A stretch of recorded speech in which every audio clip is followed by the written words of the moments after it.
Just think, all of this is yours, forever. Come on and live the magic.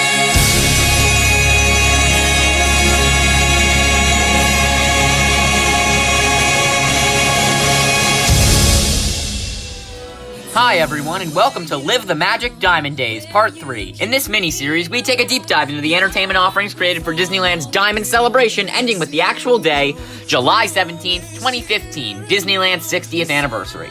In this episode, I will be talking about the Diamond Celebration's signature fireworks spectacular, Disneyland Forever. Once again, this one will be on the shorter side because I discussed this show's history a bit in my Remember Dreams Come True video. With that said, let's begin! The history of this show really begins in 2005 when Disneyland introduced Remember Dreams Come True, the 50th anniversary show. This show is incredible, but what's important for today's video is that this show introduced a lot of new technology, such as an expanded launch site both in the park and backstage, new effects all around the park, and much more. I won't talk about this show a lot here because I did that last time, but this was Disney's biggest show yet. At least at the time, so Disney would need to pull off something truly incredible to top it. And that's exactly what they did. Remember Dreams Come True held its final performance, for the time being, on November 2nd, 2014, and soon after, Disney once again began to work on the launch areas. New effects were added all around the park, and after a brief appearance of the classic Fantasy in the Sky, which I completely neglected to mention in the Remember video, Disneyland Forever premiered along with the other 60th anniversary festivities on May 21st, 2015. People loved this new show, as while conceptually it was a departure from Remember's E-Tickets in the Sky, Disney had made up for this return to the classic IP-based shows by implementing all kinds of new technology and effects.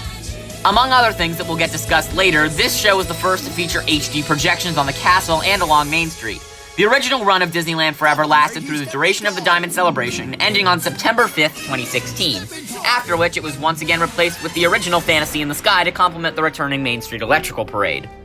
After this, Remember Dreams Come True returned, now with projections on par with Forever. A few more shows came and went, all of which featured the technology that Forever had introduced, but the next true event in the story of this show came in May of 2019, as this was the opening month of a little expansion the public had come to know as Star Wars Galaxy's Edge. I'm not going to talk about this a ton here because I have a full Galaxy's Edge video coming later in the summer, but what's important is, though budget cut down to almost nothing by former head of Parks and Resorts Bob Chapek, Imagineers poured insane amounts of effort into this expansion. However, it proved to not be enough, and in the summer of 2019, the Disneyland Resort as a whole saw the lowest attendance levels they had seen in decades. Disney scrambled to get people to return, pulling out all the stops they had remaining, bringing back fan favorites such as the original Soarin' Over California and the Main Street Electrical Parade to basically beg guests to come back. Despite the fact that the people who wanted to come back couldn't because of your decision to keep blocking them out, Bobby C. But again, that's a topic for another time.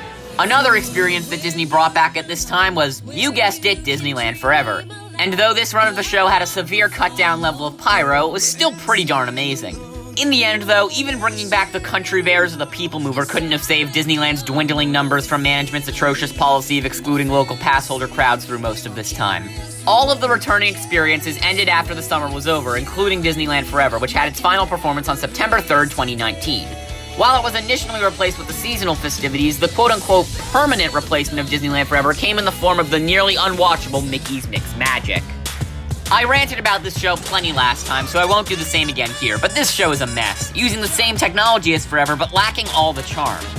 This show ran until the worldwide closure of the Disney parks in March of 2020, but is confirmed to not be returning upon the park's eventual reopening. As for Disneyland Forever, it is unknown whether or not it will ever return to the parks, especially given its budget. But I'm just praying they'll bring back entertainment at all at this point, and I've given up picking and choosing. Now let's talk about this show's design. Once again, I plan to go scene by scene, breaking down each section of the show. So let's get started. The show begins by showing off some of its new toys, such as improved spotlights, the previously stated projection technology, and new lights embedded into the roof of the castle. Then the narration starts, describing how 60 years ago, a visionary named Walt Disney walked through the orange groves of yesteryear and envisioned a magic kingdom. 3 fireworks in the shape of Mickey fill the sky as we hear archival recording of Walt's famous quote, "As long as there is imagination left in the world, Disneyland will never be complete." Peter Pan then appears on the castle as Tinkerbell flies above. The main theme of the show, and actually the celebration as a whole, Live the Magic, is then played as color fills the skies. After this, the first section starts. Chimney sweeps appear on all projection surfaces as Step in Time from Mary Poppins plays. I don't have a ton to say here, but there is one thing in this section that has always confused me. During this section, the sound of fireworks is not actually coming from the pyro, it's on the actual soundtrack. I have no idea why this is in the show, so if you have the answer, leave a comment explaining it to me. Anyway, moving on. Next comes I See the Light from Tangled. Waterfall shells fill the skies as Mandy Moore and Zachary Levi's famous performances are heard.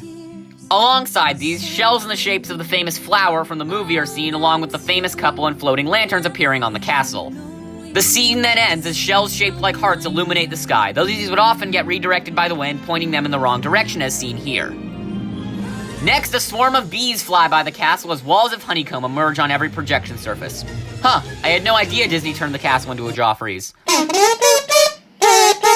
We then hear Sterling Holloway's famous fuzzy friend sing his famous song, Rumbly in My Tumbly. Then I guess Pooh eats a bit too much honey and falls asleep as the Heffalumps and Woozles invade his dream. Trippy visuals, quite similar to those in Fantasmic, are displayed on the projection surfaces as a multitude of fun shells fill the sky. After this, we hear the intro to the famous song we all know and love.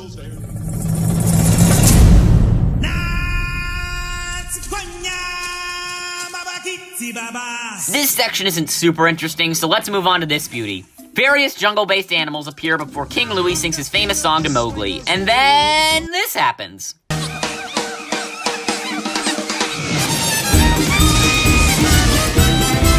Okay, yeah, this is insane, and I love it because it gives off the same energy as that bit of Remember Dreams Come True. Unfortunately, the extravagant nature of this scene was one of the casualties in the 2019 run, and as much as a shame that was, I'm just grateful this wasn't mixed magic, so I would have accepted to show half the length over that piece of crap. Next, a horrible flood breaks out. Thousands of tourists drown as water fills the park and... what? Oh. Okay, my assistant Greg tells me none of that's true. What is true is water seemingly fills the park as it is projected on all surfaces. Inflatable coral appears above Main Street as Sebastian begins the Under the Sea segment. After this, we hear the famous chant as, one after the other, various members of the Tank Gang from Finding Nemo appear on the projection surfaces. A puppet of Nemo also appears on Tinkerbell's flight wire. Then, a quite clever trick is pulled. As Bloat introduces the Ring of Fire, the Isospar flames shoot up as Nemo seemingly maneuvers them. This, in my mind, is a really clever effect and also a brilliant use of the pre-existing technology. As this section ends, Nemo swims away as a kaleidoscope of diamonds appear. And then... oh dear God. Okay, as much as I've complained about the amount of Frozen in the parks in the past, this is easily one of the best ways the song is featured. Idina Menzel's stunning performance is heard as Pyro erupts along with her. While this is not nearly as clever as some of the effects in Happily Ever After, at this time I thought it was incredible. After this, we have a classic Davison fake-out finale. Let's show the clip one more time. And everybody's gonna get their stroller going, that was fabulous. The narrator is heard once again describing how Disneyland will never be complete, and following this, When You Wish Upon a Star is heard, leading into, once again, the main theme of the show. The finale is incredible. So incredible I've been using it as my credits background on all my videos this summer because I find it so impressive. After the Catherine wheels start up and the music reaches the climax, the show stops. Walt and Mickey appear walking towards the castle as the true finale begins. Just think, all of this is yours.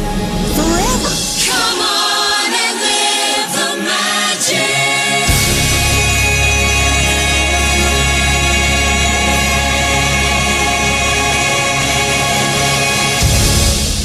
Again, just an absolutely fabulous show. Let's move on to the conclusion. This show is a mess. Okay, that's not entirely true, so let me break that down a bit. This show is absolutely stunning and is a personal favorite of mine, but in reality it has very little to do with Disneyland's 60th. While it is not nearly as big a mess as World of Color Celebrate was, somehow it has even less to do with Walt's creation of Disneyland. With that said, I can't get too angry at this show because I love it. The problem was, Disney already did e-tickets in the sky for the 50th, so no matter what, this would not measure up conceptually to a decade prior, but Disney did some things very right. First of all, while the show is conceptually all over the place, it is done beautifully, such that every show since this has had to have been updated to meet its lofty standard. And while this show has very little to do with Disneyland's 60th, it is an excellent IP-based show. I know I've talked a lot about the problems with IP integration this summer, but this is the park where these belong. The castle parks are where all the IPs go. I typically don't get upset about IPs coming here as long as they're not replacing something original because this is where they belong. Original ideas should be at the forefront, but IPs don't need to be completely missing. What's important is they make sense. Things like the Fantasyland dark rides are great. Something like the attractions in Toontown work well too because they fit theming. IPs in the abstract are fine, just come on, stop coming up with these crazy ideas. We don't want the Guardians at Epcot or Toy Story characters in the Country Bear Jamboree. Whenever an original attraction bites the dust to make way for one based on an IP, tears are shed. But fireworks shows come and go all the time, so as long as they're at a place where IP makes sense, sure, throw them in. I love this show wholeheartedly. It's not my favorite, but it's definitely in my top 3. It's certainly my fan favorite of the IP-based fireworks shows, well, at least those in Disneyland. Nothing can top Happily Ever After. Disney knew they couldn't get away with doing something on the cheap here, so they didn't. They actually put real effort into this spectacular, and it shows. So to the people at Disney management who made this show, thank you. Thank you for making something that managed to not only get on the same level as E-Tickets in the Sky, but also something that surpassed it so much. Such that Remember Dreams Come True had to get retrofitted with the new technology just to return to the park. I know me and the other Disney fans can be very critical, but it's because we want you to go back to making amazing things like this again. We love you, which is why we care that things are good. So please, Disney, please do amazing things like this again.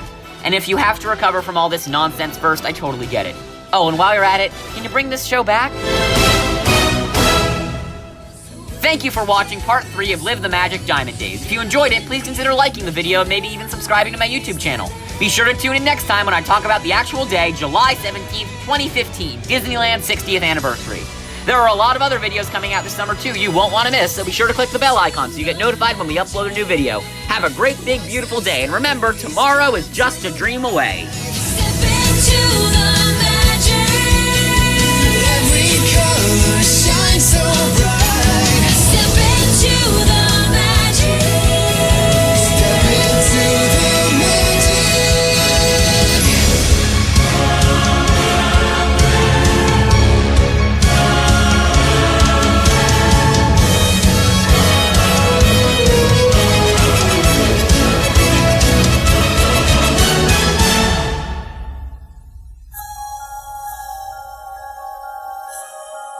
Just think, all of this is yours.